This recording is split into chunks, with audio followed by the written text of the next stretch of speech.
nós vamos falar sobre segurança, privacidade, tecnologia, o que nos deixa vulneráveis, o que cabe a nós como ser humano, como cidadão, como colaborador, como família, como habitante desse planeta, no sentido de entender o que a tecnologia traz de dor e delícia e, principalmente, como eu falava ainda há pouco, qual é a diferença, como que a gente pode aí tirar esse gap do tempo tecnológico e do tempo processual, que significa dizer o que a gente pode fazer que nos cabe, porque quando se trata de tecnologia, as escalas são quase intangibilizadas, né? E os processos, principalmente quando se trata de protocolos de segurança, às vezes eles são mais demorados. Então, para falar sobre esse assunto, num desses aspectos que eu mencionei aqui, a gente tem o delegado Anchieta Neri, que é diretor de inteligência da Secretaria de Segurança do Estado do Piauí, muito atento a essa área. O delegado já atuou junto ao Laboratório de Inteligência Cibernética da Diretoria de Inteligência do Ministério da Justiça e Segurança Pública. Ele está nessa área atuando desde 2018 e a missão é sempre desenvolver técnicas e ferramentas para coleta e tratamento de dados dentro do ecossistema cibernético. Já participou de várias operações policiais de relevância nacional relacionado a crimes em ambiente cibernético. É professor da Academia de Polícia Civil do Estado, professor convidado do curso de formação da Força Nacional de Segurança Pública e também da Diretoria de Inteligência do Ministério da Justiça, né? E também da Acadepol, que é a Academia de Polícia. Ele atua, na verdade, dentro dessas qualificações em vários estados da federação e atuou por 3 anos na Delegacia de Repressão e Crimes de Informática na Polícia do Piauí. Ou seja, se ele não responder às nossas perguntas, agora ninguém você me mais colocou vai na saia responder. justa. Eu agradeço o teu convite, mas é sempre um prazer falar sobre esse assunto, segurança cibernética e os desafios do mundo moderno, né? Porque ninguém está alheio a esse assunto. É um assunto de todos, mas quem não se apoderar dele vai ficar para trás. Quando a gente fala, delegado, muito obrigada pelo seu tempo e pela disponibilidade de falar de um assunto tão relevante, tão necessário. Quando a gente fala, como eu mencionei ainda há pouco, desse tempo, porque eu olho para você, vejo um técnico de alta performance, vejo muita capacidade, mas eu sei que para você fazer algo com esse diretor de inteligência, você tem que fazer um alinhamento de várias coisas, investimento de recurso, de tempo, qualificação de pessoas. Em que página, para a gente começar, nós estamos no Piauí hoje? Com relação a desenvolvimento e trabalho nessa área de cibernética? Sim. Bom, eu estava até dezembro chefiando a unidade de repressão a crimes de informática. A gente desenvolveu uma série de investigações policiais relacionadas a esse tema. Que é uma coisa, eu tenho uma polícia civil preparada para investigar o que acontece em ambiente cibernético. E a população tem que entender uma ligeira diferença. Uma coisa é o crime informático, o crime que acontece ali em ambiente cibernético, e outra é eu conseguir usar dados digitais para até investigar um crime violento, um homicídio, um feminicídio. Então, a Polícia Civil do Piauí, ela está muito bem posicionada no que diz respeito às técnicas mais modernas do mundo. E agora a gente está digitalizando, informatizando uma série de processos em todo o estado do Piauí. Essa é uma mudança, é uma revolução que está sendo promovida não na Secretaria de Segurança, mas em todo o Executivo Estadual. Então, o Executivo Estadual tomou a decisão de digitalizar serviços, né, e colocar isso à disposição do cidadão. Envolve treinamento de toda uma massa de servidores públicos, capacitação desse pessoal, contratação de tecnologia, garantias de segurança da informação para poder colocar o Piauí no século XXI e no mundo digital. E um gerenciamento de dados que vai ser gigante. Isso. A inteligência de mercado, porque muitas vezes, eu sou da área policial, muitas vezes quando se fala em inteligência policial, o que é que o telespectador pode confundir? A inteligência ela é uma investigação qualificada ou a investigação de um crime difícil. Não, inteligência é coleta e análise. E quem faz inteligência muito bem, senão não sobrevive? O mercado, as empresas. Então, há muitos anos, grandes players mundiais no mercado coletam dados, que são nada mais do que informações, e analisam esses dados para vender melhor, para reter um cliente. Ah, Anchieta, mas me dá um exemplo, como isso acontece? Todo mundo sabe que hoje vai numa farmácia e informa o CPF para compra. E por que você está informando o CPF? É para uma série de coisas além das quais tu imagina. Por exemplo, eles vão tabular as tuas práticas de compra, ver se você está sempre comprando remédio porque está doente, ou se você compra vitaminas e está se prevenindo, cuida da sua saúde, da sua higiene, para vender o teu perfil para seguradoras. Quão caro um plano de assistência médica não pagaria para saber se você, pretenso cliente, cuida da saúde ou não? Então, a gente tem lojas de departamento na Europa, nos Estados Unidos e no Brasil, que elas têm câmeras inteligentes em toda a loja, para te identificar do momento que você entra, em que gôndola você passa mais tempo parado, os seus olhos estão direcionados para qual altura de prateleira, para eu que vendo determinado produto decidir em que prateleira eu vou colocar meu produto. Então, o mercado ele já está assim. Talvez muita gente que está acompanhando a gente não imaginasse que uma grande loja de departamento faz tudo isso. E o poder público tem que fazer também, para, por exemplo, controlar o tráfego numa grande capital. Você pega o trânsito de Los Angeles, é caótico. O trânsito de São Paulo, Belo Horizonte, são trânsitos bem diferentes das realidades que a gente tem aqui no Nordeste, mas se eu não coleto dados desse trânsito para ir analisar, que seria a inteligência, né, estudar aquela massa de dados e dar um retorno satisfatório para o meu cliente, eu não estou fazendo nada. E aí, lhe ouvindo falar, eu fico pensando que, sim, faz total sentido o que você está falando, e isso é só superficial, né? Porque a gente sabe que existe uma camada mais profunda na internet e que é muito operada por um mal, no sentido de saber tudo sobre a nossa vida, e quando eu digo tudo, é tudo mesmo, né? Ainda mais com a chegada da inteligência artificial. E aí eu fico pensando no crime organizado, né? Que deram esse nome de crime organizado porque é muito organizado. Quando eles vão realmente operar, é numa escala que eu não estou dizendo que ela é correta, mas é muito organizado, e a gente fica pensando no que eu mencionei, que é o tempo tecnológico e desse crime organizado, que torna a coisa ainda mais perversa e rápida, e o tempo processual, no sentido de adotar medidas da legislação, do direito, de legislações mundiais, globais, que nós ainda não temos, no sentido de encontrar forma de ter a prova, né? Porque a polícia ela tem um processo de que até ela poder acusar, deter aquela pessoa ou aquele crime, tem que ser muito inteligente. Então, assim, é realmente um alinhamento gigante, né?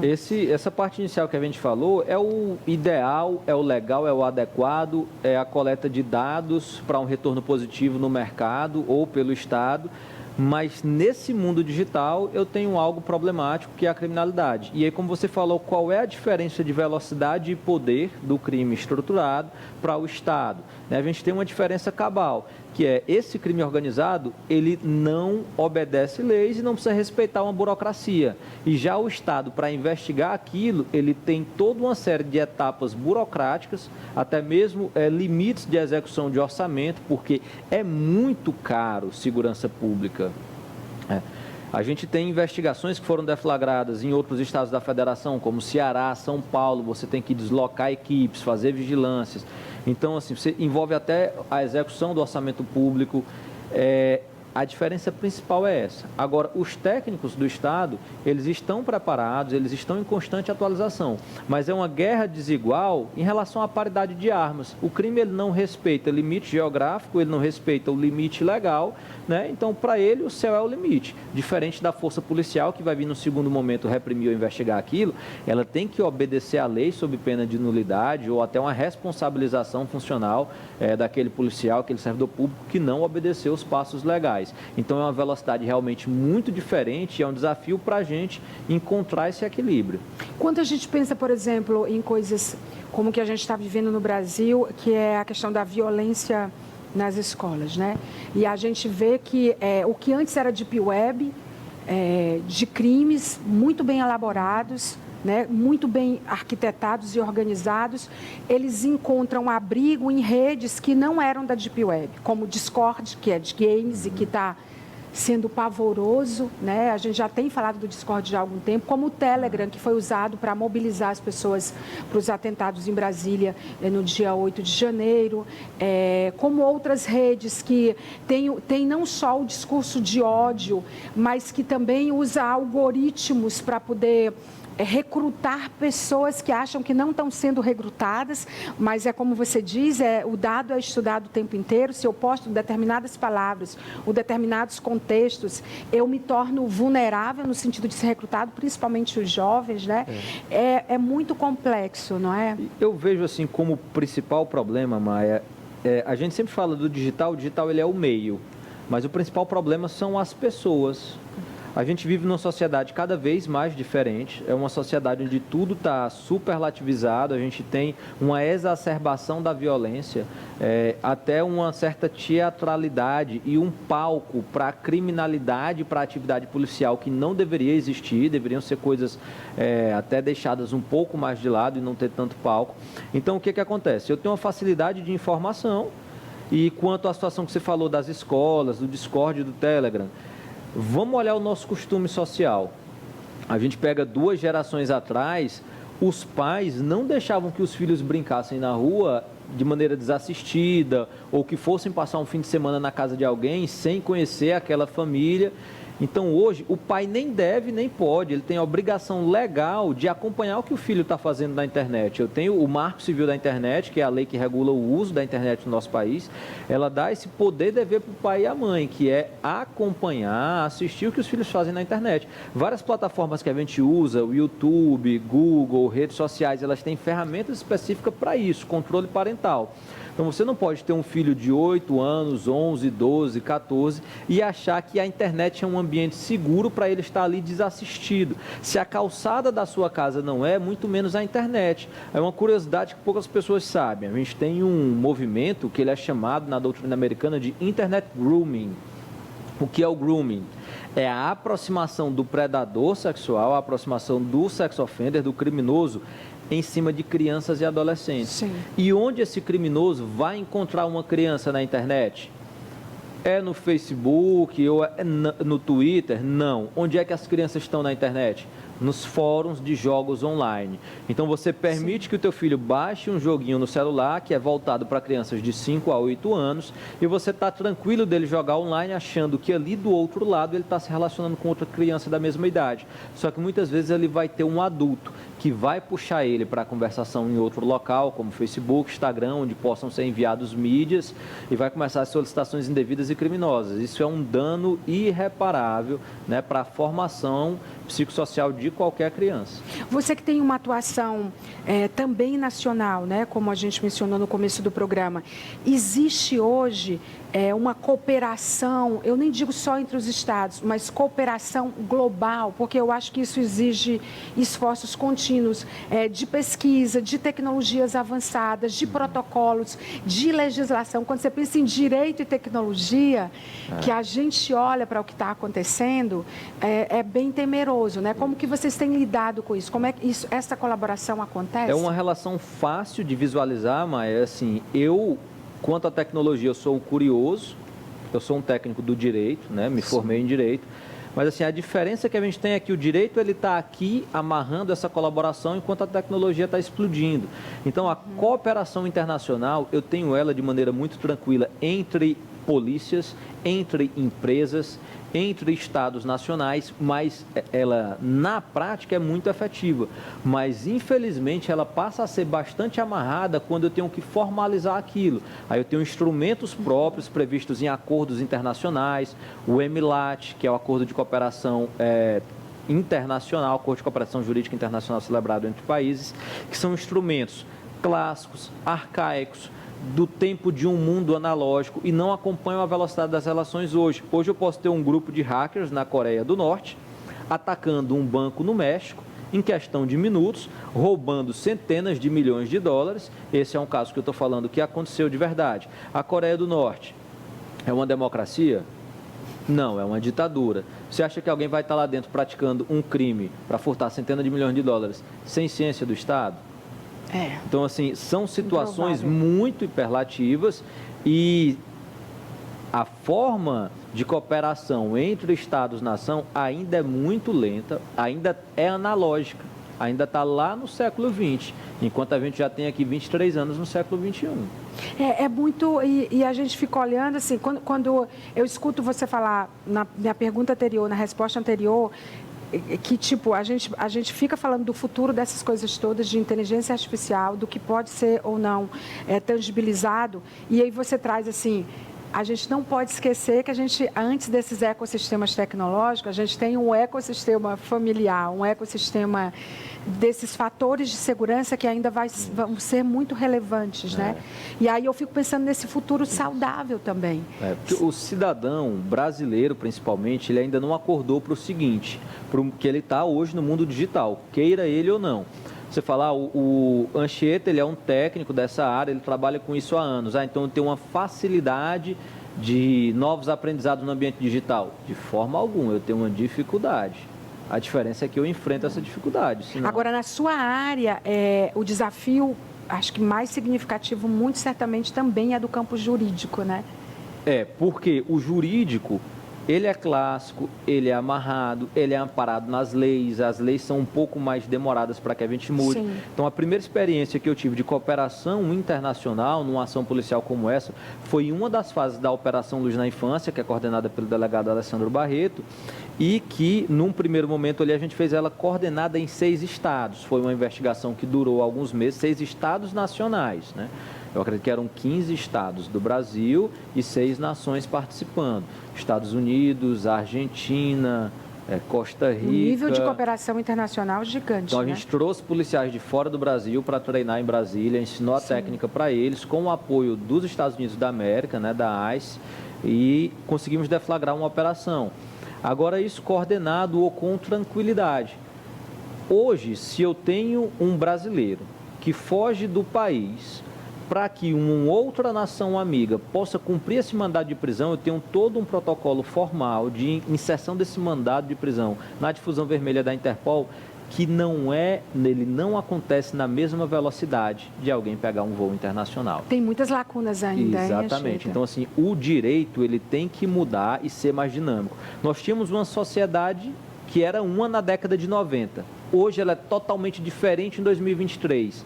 Será que o direito que atendia a sociedade de 90 consegue acompanhar a sociedade de 23? E como é que vai estar a sociedade de 2040, Maia? A gente já vai ver veículos autônomos, veículos aéreos não tripulados, transportando pessoas. Eu acredito que, quem sabe, a gente possa ter já órgãos biônicos. Computadores quânticos, né? A IBM já vai lançar. A computação quântica hoje ela está ali em laboratório, mas em pouquíssimo tempo, como você falou, ela vai ser comercial. E quem está acompanhando a gente, já ouviu falar desse termo, computação quântica? É uma coisa já absurda. Pesquisou sobre computação quântica? A senha que você usa aí, se for 1, 2, 3, 4, 5, 6, essa todo mundo quebra, né? Mas a boa senha que você usa, se você usa uma senha de 20 dígitos alfanumérica, ela vai ser facilmente quebrada por um computador quântico. Um ataque cibernético hoje, ele pode durar 2, 3 minutos, depende de quem está fazendo e onde está operando. Com o quântico, vão ser segundos. Não vai dar tempo de... O poder computacional do mundo vai mudar completamente. Assim, eu acredito que a nossa mente ela tem até uma dificuldade de adaptação. Como vai estar a nossa sociedade em poucos anos? Então, já está na hora da gente pensar sobre isso. Algumas gerações antes da nossa viveram a criminalidade violenta de rua e passaram a se comportar de acordo. Eu tenho uma casa, eu vou colocar um portão eletrônico, eu vou colocar uma cerca elétrica em cima, eu vou botar uma câmera, o que eu posso fazer. Só que hoje você está dentro da sua casa, tem um computador, um celular, tablet, um smartwatch e você não procura pensar: como eu vou proteger meu celular, como eu protejo o meu aplicativo de banco que eu uso no celular e no notebook. A internet das coisas, o tanto de informação, os wearables, os relógios que dão informações, né? Coisas que dão até hora. E se alguém deseja praticar um mal contra você, consegue invadir uma conta tua que gerencia um wearable. A geolocalização. Obtém tua geolocalização. Eu acho assim que a capacidade investigativa... Ela vai ter que ser muito em escala. Nós tínhamos algo, Maia, que não era uma realidade ainda, hoje já é realidade. O uso do deepfake, da inteligência artificial, para imitar vozes e vídeos para a prática de golpes online. Então, você tem aquele golpe do novo número do WhatsApp, né? Alguém manda mensagem para um pai ou a mãe pedindo dinheiro. E ali a pessoa responde: filho, é você mesmo. E o criminoso manda um áudio com uma voz que imita quase que perfeitamente a do filho. Então tudo vai ficar mais difícil. Muito mais. Por isso que eu falei, a capacidade investigativa e essa processual, né, que você mencionou também, vai ficar bem... por isso que está muito na nossa mão, porque vai ficar bem complicado. Aí eu só elenquei algumas coisas para a gente encerrar a entrevista e você escolhe 2 dessas áreas, talvez, para a gente poder ter tempo de falar, que são os desafios que a gente acredita que vai ser na área em que você atua. A análise eficiente de dados, identificação de padrões que sejam relevantes dentro dessa capacidade investigativa, porque eu acho que é muito crucial na tomada de decisão. A resposta rápida, né, em tempo real para lidar com esses eventos, um pouco você já mencionou isso, quando você falou do processual, porque o crime é organizado e é rápido, mas ele não cumpre aqueles processos, né? Eu estou falando de crimes violentos mesmo, esse mesmo que você fez parte em relação à infância. A privacidade e proteção de dados, acho que você também falou um pouco. Inteligência cibernética, porque ela é uma outra escala. Análise e interpretação de dados, porque eu penso que não é só ter o dado, mas a capacidade técnica de fazer a mineração, ou seja, misturar esses dados com outras coisas, porque o mais recente, assim, incrível que talvez a gente tenha vivido no Brasil, que foi amplamente divulgado, é os bancos de DNA, né? As coisas assim, mas isso hoje, perto do que é necessário para vocês investigarem, por isso que eu fico falando assim, usar os dados para ser inteligente, né? Como que essa inteligência tem operado. Acho que por aí já basta, tem mais uns 50 pontos, mas esse aí já dá para a gente A gente tem uma fechar. série de fases nesse trabalho, Maia, né? Eu tenho que coletar o dado de maneira adequada, estruturar esse dado num banco, né? São as fases de uma ciência de dados. Analisar, né? E após essa análise, adotar alguma ação. A gente está vivendo um novo momento na Secretaria de Segurança. O nosso secretário, Chico Lucas, ele é uma pessoa fenomenal. Ele é um gestor que ele não demora a tomar decisão, ele sabe o que quer e ele sabe o valor de se trabalhar como ciência. É um perfil muito parecido com o do governador Rafael Fonteles. Então, foi tomada uma decisão em janeiro na Secretaria, ele estruturou uma gerência de análise estatística, uma gerência de dados e uma gerência de dados cartográficos. Então, a gente hoje coleta uma série de dados criminais e não criminais e passa a analisar isso para a tomada de decisão. E algumas situações, em pouco tempo, vão virar automatizadas. Por exemplo, dentro de uma grande cidade, eu tenho o conceito de smart cities com televigilância, eu vou ter trabalhos focados com relação a áreas onde eu estou tendo uma quantidade maior de crimes violentos, como homicídios, e a partir dali eu vou realocar o meu policiamento ostensivo ou direcionar a investigação qualificada. A gente não entra num nível de detalhamento desse trabalho sob perder a eficiência do método. Claro. Mas o fato é que hoje, no comando da Polícia Militar, da Polícia Civil, do Corpo de Bombeiros Militar, a gente tem uma tomada de decisão amparada em ciência. Então, e na velocidade, né? E que com tempo velocidade. é então, muito importante. Acontece um fator, a gente vai coletar dados de passado e de presente para poder tomar a decisão imediatamente e recorrigir a rota. Eu tenho uma certeza muito clara, nós vamos fechar o ano de 2023 com uma redução considerável de MVIs, de mortes violentas intencionais, aqui no estado do Piauí.